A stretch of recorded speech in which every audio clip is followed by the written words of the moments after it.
Jadi dia harus pervaginam dulu, kalau nanti ada indikasi medis, misalnya plasentanya di bawah, gawat janin, barulah boleh seksio. Gimana lahiran kemarin? Terus teman kita bilang, sakit banget gitu ya, pokoknya nggak akan bisa, sakit banget. Akhirnya masuk nih kepikiran bawah sadar.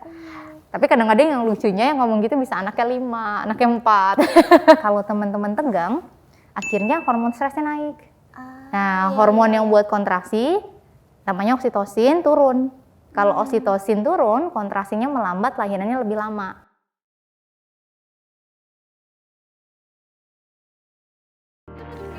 Ada cerita para puan. Nah, selain yang mungkin Kak Mila tadi jelasin ya, apa aja sih yang dilakukan bidan maupun praktisi hipnobirthing, ada nggak sih tanggung jawab yang lain yang memang harus dilakukan oleh seorang bidan? Jadi tugasnya bidan bukan hanya menolong persalinan, tapi bagaimana ibu juga bisa menikmati proses persalinan. Kalau di WHO sekarang dibahas yang namanya positive childbirth experience. Gimana caranya melahirkan itu jadi pengalaman yang positif gitu ya. Bukan lagi yang menegangkan, menakutkan gitu. Karena kalau misal aku nih ya lahiran terus rasanya nggak nyaman, akhirnya aku punya anak bisa bilang kan ke anaknya nanti, aduh lahiran tuh sakit, aduh lahiran kamu tuh nggak nyaman, akhirnya masuk deh sugestinya. Nanti dia hamil lagi, lahiran lagi, bilang lagi ke anaknya gitu kan. Tapi kalau kita menciptakan positive experience tadi, bilang nak, wah lahiran mama tuh kemarin enak banget gitu ya misalnya. Atau sakit tapi ngelihat kamu tuh bahagia banget rasanya. Jadinya kita nggak nyalahin anaknya juga ya, belum lahir aja. Kadang-kadang mungkin, aduh gara-gara kamu nih, padahal sebenarnya perempuan punya kesempatan untuk membuat dirinya berdaya, bahkan untuk hamil dan bersalin supaya pengalaman persalinannya jadi yang positif, yang nyaman gitu. Dan itu memang perlu persiapan. Bukan cuman pada hari H ya, tapi perjalanan sebelum menuju hari H itu juga harus kita persiapkan gitu ya. Betul, karena gini, kalau kita ngomongin hypnobirthing ada 2 pikiran nih. Pikiran bawah sadar di bawah, yang di atas tuh pikiran sadar. Kalau di kantor tuh bawahnya disebut soft skill, yang di atas tuh pikiran sadar hard skill. Nah, pada saat kita sering terhipnosis tuh sebenarnya udah sering kita rasakan sehari-hari. Misalnya ya teman-teman di sini kalau lagi nonton Korea terus habis itu kesel, nangis ya kadang-kadang aduh pelakor benci banget. Nah, itu udah terhipnosis sebenarnya. Jadi sesimpel itu, bukan berarti kita harus merem terus ditanya-tanya, tapi sehari-hari kita udah ngelakuin teknik gitu. Nah, bedanya kalau di melahirkan sama nih Kak Jelia. Pertama, biasanya kalau teman-teman mau melahirkan sering kepo. Biasanya pada nanya, gimana lahiran kemarin? Terus teman kita bilang, sakit banget gitu ya, pokoknya nggak akan bisa, sakit banget. Akhirnya masuk nih kepikiran bawah sadar. Tapi kadang-kadang yang lucunya yang ngomong gitu bisa anaknya 5, anaknya 4. Udah ulang-ulang padahal. Artinya tiap orang tuh beda-beda gitu. Jadi kita nggak bisa memukul rata, karena kalau sugesti tadi masuk, akhirnya ngaruhin ke pikiran bawah sadar. Gitu. Contohnya mungkin kalau teman-teman sering nonton iklan di TV, kita bisa nyebut satu merek, mau beli sesuatu itu kan hipnosis ya. Nah, gimana caranya kita ngikhlatin di pikiran bawah sadar kita supaya sugesti yang masuk tentang melahirkan tuh nggak melulu negatif. Jadi bisa dengan melahirkan adalah peristiwa yang anugerah, aku bisa, kontraksinya bisa diatasin. Itu kan membuat mindset kita jadi lebih positif, sehingga nanti pada saat hari H kalau teman-teman tegang, akhirnya hormon stresnya naik. Hormon yang buat kontraksi, namanya oksitosin turun. Kalau oksitosin turun, kontraksinya melambat, lahirannya lebih lama. Ada lagi namanya hormon endorfin. Jadi ketika Allah kasih nyeri, nggak pernah lupa ada antinya di tubuh. Nah, namanya endorfin, endogenous morfin. Morfin tuh turun kalau hormon stresnya naik. Akhirnya kalau si morfin alami turun, makin nyeri. Jadi kalau kita lahirannya teriak-teriak, tegang, makin lama lahirnya makin nyeri. Tapi kalau oksitosin endorfinnya kita naikin, lahiran bisa lebih cepat, nyerinya bisa berkurang gitu. Karena aku udah lumayan banyak mendampingi beberapa klien dari tahun 2014 sampai sekarang. Kalau disiapin Kak Jelia itu benar-benar bisa indah banget, nyaman. Salah satunya mungkin ada Kak Olivia Jensen waktu itu buka 6 masih senyum.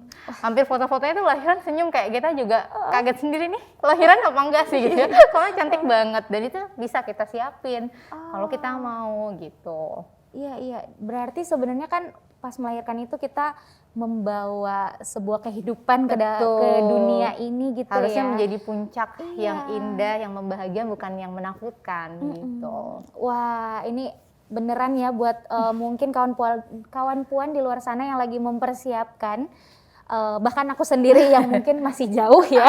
Ini pasangannya aja belum ya.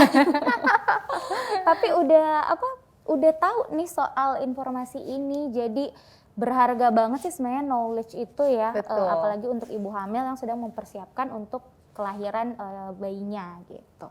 Nah, berarti Kamila dari tadi kan udah dijelasin ya bahwa mendampingi persalinan. Berarti word of affirmation itu beneran berperan sangat penting sekali ya. Betul. Untuk pikiran tenangnya si ibu, bahkan si ayah juga Betul, gitu ya. betul. Karena kan nggak mungkin terpisah ya antara Betul. ibu dan ayah, dua-duanya tuh harus bekerja sama begitu ya Kak ya. Betul.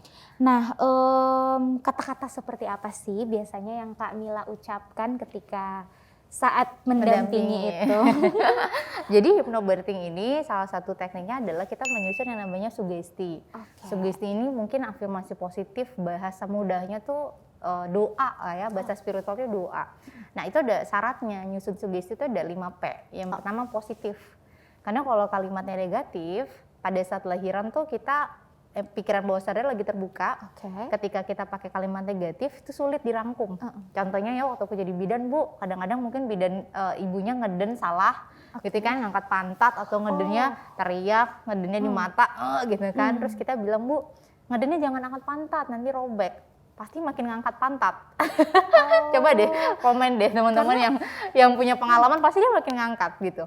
Akhirnya makin robek gitu ya. Tapi setelah aku belajar hypnobirthing, tekniknya tuh harus pakai kalimat positif karena pikiran bawah sadar sulit ngerangkum kalimat susah gitu ya. Akhirnya aku bilang, Bu kalau ngeden pantatnya ditaruh, ngedennya kayak Bu Abe, buka matanya gitu ya, itu buat dia gampang gitu. Jadi cara nyusun sugesti gitu ya itu adalah positif. Ya. Gitu. Yang kedua, present time. Artinya kita tidak ngawang-ngawang kapan terjadi, misalnya kata akan. Oke. Kita bisa persalinannya akan nyaman, tapi kayak doa kita harus yakin gitu ya, persalinanku nyaman, persalinanku tenang. Selain present, yang ketiga adalah private. Jadi jelas sebenarnya doanya untuk siapa, buat ayahnya kah, buat ibunya kah, buat janinnya. Persisten, diulang-ulang kayak iklan di TV, nggak cukup sekali persalinanku nyaman, tenang, abis itu tutup buku, lahiran benar nyaman nggak gitu ya. Tapi dia harus berulang-ulang. Yang terakhir adalah passion. Passionnya dengan niat yang kuat dan yakin. Contohnya kalimatnya kita sebutin semuanya sehat.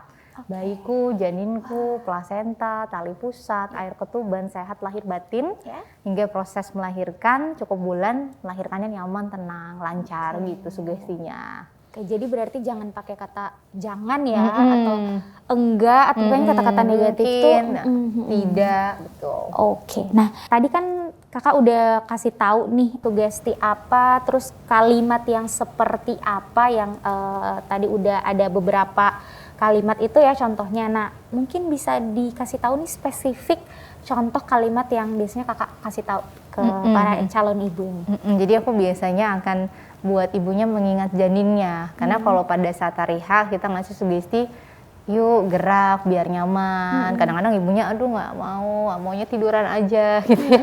Tapi ketika dibilang yuk kita gerak buat bayinya lahir, mereka punya kekuatan yang lebih, powernya lebih, karena melakukan bukan untuk dirinya tapi janinnya. Jadi biasanya sugesti aku berikan, tiap gerak bayinya turun ke bawah gitu ya, tiap kontraksi datang bayangin waktu USG, bayangin wajahnya, bayangin gerakannya gitu ya, nanti ada depan dada gitu. Aku biasa bilang gitu, 1 menit ini bisa berlalu, bayinya juga berjuang gitu ya, 9 bulan kita kangen, bentar lagi ketemu. Tuh biasanya ibunya benar-benar bisa tarik nafas, goyang, dan mereka punya kekuatan lebih karena tadi kita bisa nyebutin bayinya gitu. Bayangin bayinya mirip wajah mama atau ayahnya. Lucu banget. Kadang-kadang ada ayah yang dengar kalimat itu langsung ngambil foto bayinya atau video bayinya terus ngasih tahu ke ibunya. Kita bareng-bareng deh ngasih, iya nih Ma, dikit lagi ketemu. Bayangin aja wajah bayinya lagi turun juga tiap kontraksi. Nah itu biasanya ibunya lebih tenang, Kak Jelia gitu. Dan kita ngomongnya pun harus tenang ya, jangan walaupun sugesti positif tapi kalimatnya gini, bisa mah, bisa. Ah, Maksudnya oh. gitu aja nggak bisa, gitu kan beda ya dengan Iya, yang iya, ada iya. empati dan enggak. Jadi kalau ayah di sini nonton, kasih empati juga, bayangin itu diri kita. Kalau lagi merasakan seperti ini, apa sih yang ingin kita lakukan, apa sih yang ingin kita dapatkan gitu ya supaya lebih nyaman. Wah, aku dengerinnya aja kayak mau nangis gitu karena saking terharunya ketika ibunya membayangkan gitu ya, Betul. wah, akan mendapatkan kekuatan. Betul, dan itu Kekuatan biasanya baru. ayah mulai lebih sadar bahwa oh iya ya tugas istri itu luar biasa, bayiku luar biasa gitu. Dan biasanya makin sayang sama istrinya. Wah, lucu banget, so sweet banget ya. Pernah nggak sih ada pengalaman ya ketika mendampingi itu proses pada akhirnya akan bersalin jadi sesi curhat nih antara Kamila sama pasiennya, pernah nggak sih ada pengalaman kayak gitu? Pernah. Bahkan sebelum melahirkan pun memang bidan itu sebagai sahabat wanita. Jadi sebenarnya tempat curhat wanita juga gitu. Wah. Dan aku pernah ikut konferensi di Spanyol ya, konferensi kebidanan internasional. Ada satu materi yang bagus banget namanya listening skill. Mendengar, dimana mendengar tuh nggak cuma dari mata, tapi telinga dan juga hati. Jadi sering banget sih biasanya yang paling sering mereka curhatin tentang ketakutan, kecemasan selama hamil melahirkan, takut nyeri, takut perineumnya robek, takut digunting, takut sesar, ada yang takut ditinggal sama suami juga ada. Oh, oke. Ada gitu. Jadi biasanya sesi curhat itu membantu ibu mengatasi ketakutan dan kecemasan. Mungkin kadang-kadang ada ibu yang takut untuk cerita, atau kadang-kadang cerita ke pasangan, kamu gitu aja takut, akhirnya ditolak perasaannya. Padahal sebenarnya ketika takut dan cemas, untuk meregulasi takut cemas itu perlu divalidasi, perlu didengar gitu ya, lama-lama akan bisa diregulasi, salah satunya dengan relaksasi hypnobirthing. Oke, wah menarik sekali ya.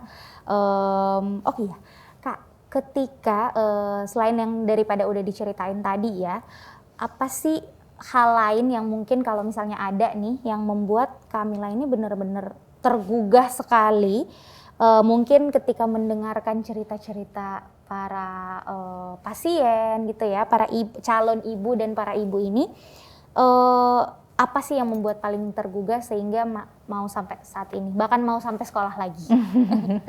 Karena mungkin banyak ibu yang semakin aware nih Kak Jelia, bahwa ketika ibunya stres, cemas dan khawatir, itu ada reaksi otak di kimia kita, akhirnya ngeluarin hormon kortisol, adrenalin, katekolamin itu ngalir lewat ari-ari, tali pusat dirasain sama bayinya. Jadi yang dimakan sama bayi itu bukan hanya apa yang ibu makan, tapi apa yang ibu rasain. Gitu. Jadi mungkin kalau ada calon ayah, para ayah mau bikin bayinya sehat, bikin ibunya happy. Ya, ini para ayah mungkin bisa didengarkan ya dari sekarang. Karena kalau enggak akhirnya bayinya ngerasain aja hormon itu pas lahir, akhirnya bisa tuh jadi lebih mudah stres. Karena tiap hari dalam kandungan dia dapetnya hormon-hormon itu, dan dia nggak bisa nolak kan gitu.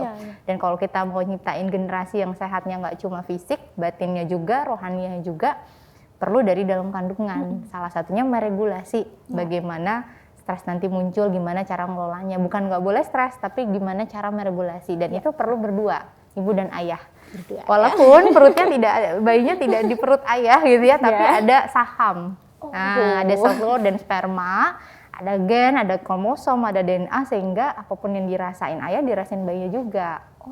Itu yang bikin aku merasa bahwa saat jadi bidan itu bukan hanya nolong kepala bayi lahir, tapi menciptakan generasi gitu. Karena memang tidak sekedar hamil ya hamil, lahirannya lahir, tapi gimana caranya ibunya sehat, ayahnya sehat secara lahir dan batin, karena berdampak dengan SDM kita ke depan nanti gitu. Wow, jadi itu ya yang bikin Kamila tuh mau banget ya, maksudnya kan itu kan bukan proses yang pendek ya, itu panjang kan, tapi mau jadi support system, bahkan tadi Kamila mau jadi pendengar yang baik ya untuk para ibu ini. Nah memang cocok banget sih Kak, memang para puan ini juga, apalagi kita ada campaign namanya Kamu Didengar, jadi kita memang pengen mendengarkan semua cerita suka maupun duka dari para perempuan Indonesia. Wah, Jadi keren memang banget. pas banget nih kita undang Kak Mila nih di podcast episode kali ini biar bisa kasih motivasi juga ya ke mungkin para ibu, calon ibu atau mungkin calon bidan di luar sana ya. Betul.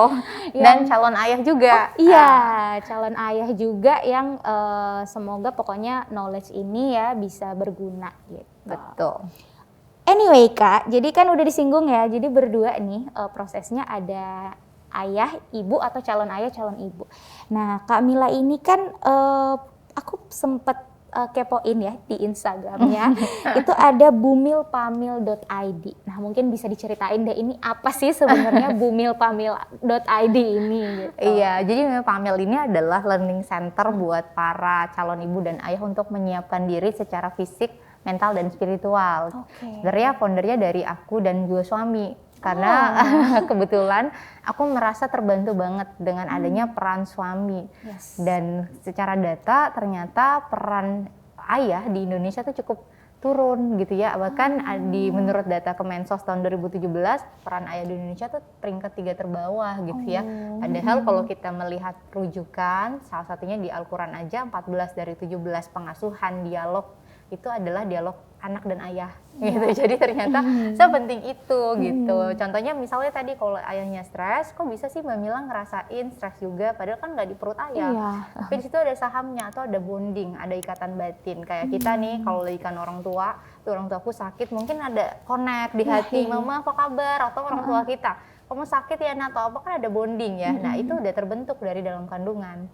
Gitu. Iya. Dan akhirnya kita membentuk ini tujuannya biar ibu dan ayahnya berperan aktif dan sadar bahwa kita perlu nyiapin diri secara fisik, secara mental, secara spiritual supaya akhirnya lahirnya sehat lahir batin. Dan kelas-kelasnya tuh banyak, mulai dari kelas persiapan kehamilan, persiapan persalinan, kelas yoga, kelas pilates, ada kelas breastfeeding newborn kan, dan semua kelasnya itu bersama ayah. Gitu. Ada juga stimulasi tumbuh kembang bayi-bayi, gimana caranya ayah mijet bayinya, sentuhan dari ayah itu apa manfaatnya itu dipelajari. Jadi pada saat hari H banyak ayah mungkin yang mau bantuin, tapi mereka nggak ada knowledge sehingga bingung. Kayak aduh istri kontraksi jadi ikutan takut bolak-balik kamar mandi gitu ya. Tapi kalau disiapin mereka jadi lebih empower. Oh tugas aku tuh sebesar ini. Akhirnya mereka mau berperan dan akhirnya itu membantu banget buat para ibu termasuk para bayi nanti gitu. Karena kan mungkin ayahnya bingung harus ngapain ya, istri teriak-teriak atau istri udah kesakitan mau takut salah juga ya. Begitu juga kok pas bayinya lahir, bayinya nangis kenapa? Akhirnya karena ibunya tiap hari harus nyusuin itu ada bonding ya pada saat breastfeeding, ayah nggak punya itu. Tapi kadang-kadang ketika ayah mau bangun bonding gendong aja. Kalau dia nggak disiapin, bayinya nangis bisa kagok. Aduh mau udah deh, mama aja gitu. Padahal sebenarnya itu salah satu tahapan juga. Lama-lama bayinya akan nyaman sama ayahnya. Tapi kalau misalnya ayahnya nggak dikasih kesempatan, ya udah sama mamanya terus gitu. Dan itu akhirnya berpengaruh sama kesehatan anaknya, Kak Jelia. Karena ibaratnya asuhan ibu dan ayah ini kayak tangki. Tangkinya berbeda dan itu harus sama dapetnya. Diisi dua-duanya ya. Kalau di sini 100, di sini 100. Jadi nggak bisa udahlah, mah misalnya 10% aja dari aku, 90 dari mama, 100% itu tetap tidak bisa melengkapi karena ada peran yang berbeda antara ayah dan ibu. Dan kalau aku sering bilang nih ke bapak-bapak di kelas, kalau nanti di akhirat yang ditanya bukan cuma ibu, tapi ayahnya gitu ya, gimana nih nafkah lahir dan batinnya gitu. Bagaimana nanti ditanya, jadi sebisa mungkin siapinnya berdua. Oke, nah menarik sekali ya Kak Mila dan mulia sekali juga, semoga para ayah, calon ayah juga tersadarkan ya, mungkin yang belum sadar. Nah di bio Instagramnya Kak Mila ya ada tulisan yang menarik sekali nih. Setiap janin di dalam rahim membawa visi misi yang mulia dari pencipta. Nah apa sih Kak makna dari kalimat ini? Ya ini bagus banget. Itu aku baca buku mengenai komunikasi janin. Karena kita ngajarin tentang komunikasi janin, di situ aku bertanya-tanya kenapa harus ngobrol sama bayi kan belum bisa jawab, apakah dia udah mendengar gitu ya. Akhirnya aku dalami, ternyata janin itu udah ditiupkan spirit. Kalau dalam muslim ditiupkan di usia 4 bulan, spirit itu ruh, jadi koneksinya sama sang pencipta tuh deket banget gitu ya. Dan di usia 20 minggu indera pendengaran udah aktif. Ketika ayahnya ngobrol, ibunya ngobrol, dia udah denger. Dan di situ ada taktil, indera peraba, sehingga ketika ngobrol bayinya pun terstimulasi. Nah, di situ aku paham bahwa ada yang namanya visi misi di janin, dan kita biasa nyebutnya calon wakil Tuhan, calon Khalifatullah di bumi. Mereka akan jadi pemimpin, minimal pemimpin untuk diri sendiri, gitu kan? Dan sehingga sayang banget nih kalau visi misinya dari Sang Pencipta udah besar, udah mulia, tapi nggak kita bina, karena kita udah dipilih jadi jembatan, ibu dan ayah, guru pertamanya, guru yang luar biasa. Jadi sebisa mungkin visi misinya semoga bisa terlaksana, karena aku yakin visi misinya dari Pencipta langsung dan itu pasti mulia. Seberapa penting sih Kak Mila melakukan komunikasi janin selama masa kehamilan? Jadi bukan cuma pada saat mau bersalin ya, tapi selama masa kehamilan itu, dan apa pengaruhnya terhadap perkembangan si janin itu sendiri? Bagus banget pertanyaannya. Ini baru pertama deh kayaknya ditanyain. Harus didengerin ya ini kawan puan. Jadi komunikasi janin ini meningkatkan tentunya kecerdasan IQ gitu ya, mental dan spiritual. Kenapa? Karena di usia 20 weeks bayi kita tuh udah bisa mendengar Kak Jelia. Dia udah bisa bedain 20 weeks. Dia udah bisa dengerin, oh ayah suaranya agak ngebas, oh ibu tuh agak lembut. Makanya suara-suara ayat Al-Quran, lagu rohani itu boleh dikenalin dari kehamilan. Karena memang akan mencerdaskan janin kita, termasuk adalah suara ibu ayahnya gitu. Lalu pada saat komunikasi janin, kita juga bisa boleh melakukan yang namanya sentuhan. Nah, jadi pada saat ngobrol sambil nyentuh, kenapa? Karena janin ada indera peraba, ada taktil, dia terangsang sehingga tentunya mencerdaskan pengembaraan sensor motor. Ya tadi bahasa, karena diajak komunikasi, sensor motor, dan yang paling penting ini tidak terbayar oleh apapun adalah bonding, ikatan batin. Gitu. Dan ikatan batin ini mengurangi resiko yang namanya ASD, Autism Spectrum Disorder. Gitu. Jadi bayi kita pun pada saat ada bonding itu yang ada yang disebut cinta, love, gitu ya. Dan kenapa dititipinnya di rahim? Kalau bahasa Arab, rahim itu kasih sayang. Karena yang dibutuhkan janin itu basicnya love, gitu ya, cinta dari ibu dan ayahnya. Kadang-kadang mungkin ada yang mikir, aduh Mbak Mila, aku nggak tahu nih mampu apa enggak, lagi pandemi, hamil lagi, gitu ya. Sadar, kadang-kadang tuh mungkin kita lupa bahwa yang paling utama sebenarnya cinta dan kasih sayang, gitu ya. Dan itu dibutuhkan untuk semua stage kehidupan termasuk bayi. Jadi kalau ayah ibu yang dengar di sini, coba deh pas lagi kerja ya, pas lagi berangkat pegang perutnya. Nah, ayah berangkat dulu, ayah udah pulang, dicium gitu ya bayinya. Aku langsung tergugah nih mendengarnya ya. Semoga sukses terus. Amin. Dan bisa memberikan banyak bantuan, edukasi, knowledge buat para ibu, Amin. ayah, calon ibu, calon ayah di luar sana ya.